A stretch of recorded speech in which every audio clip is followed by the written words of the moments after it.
fashion sewers. In this video tutorial I'm going to show you how to cut and sew a square neckline.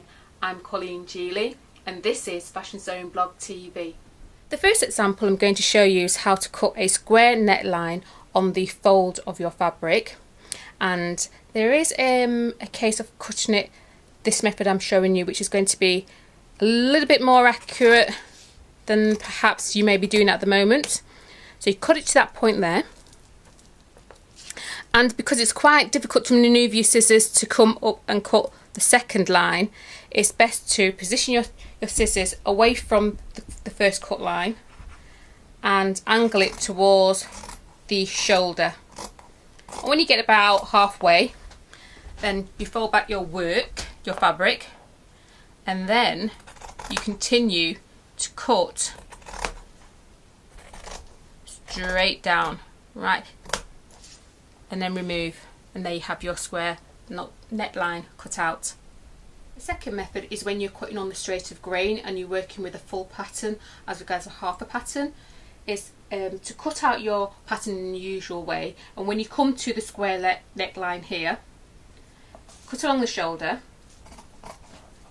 and then you go straight down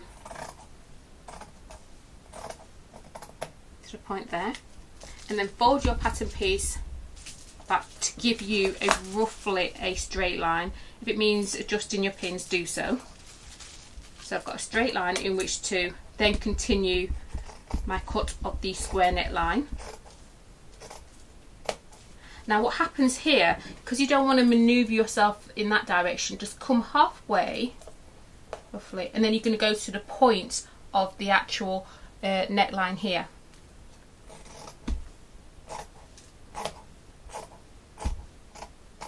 And once you've got there, it's a case of folding back the piece and then getting back into position and cutting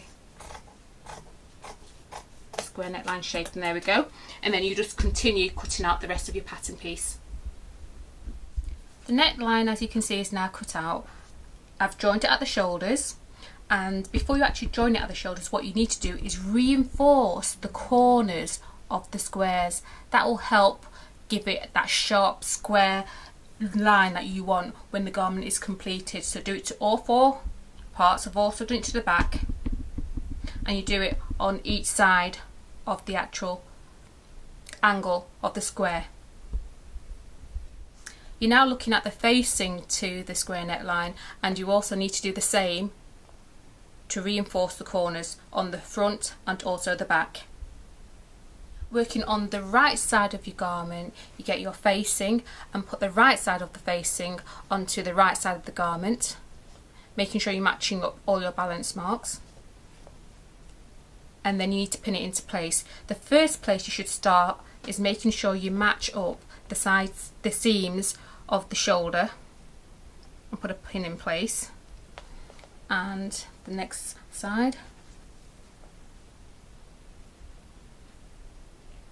like so, and then you pin all the way around, making sure you match up any notches that are there.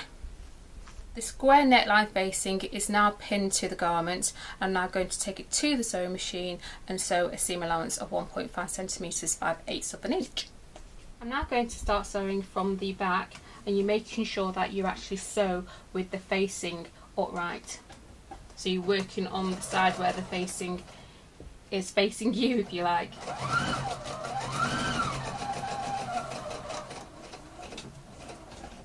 Okay, that's it there, and you've got a good indicator with your actual first line of stitching on your facing, which was the stitching in order to stabilise the shaping for the neckline. You come down and come to the seam line at the shoulder, needle down, and then feet up and just angle it to make sure that you're going to be following the shape of the front of the neckline. And continue sewing, and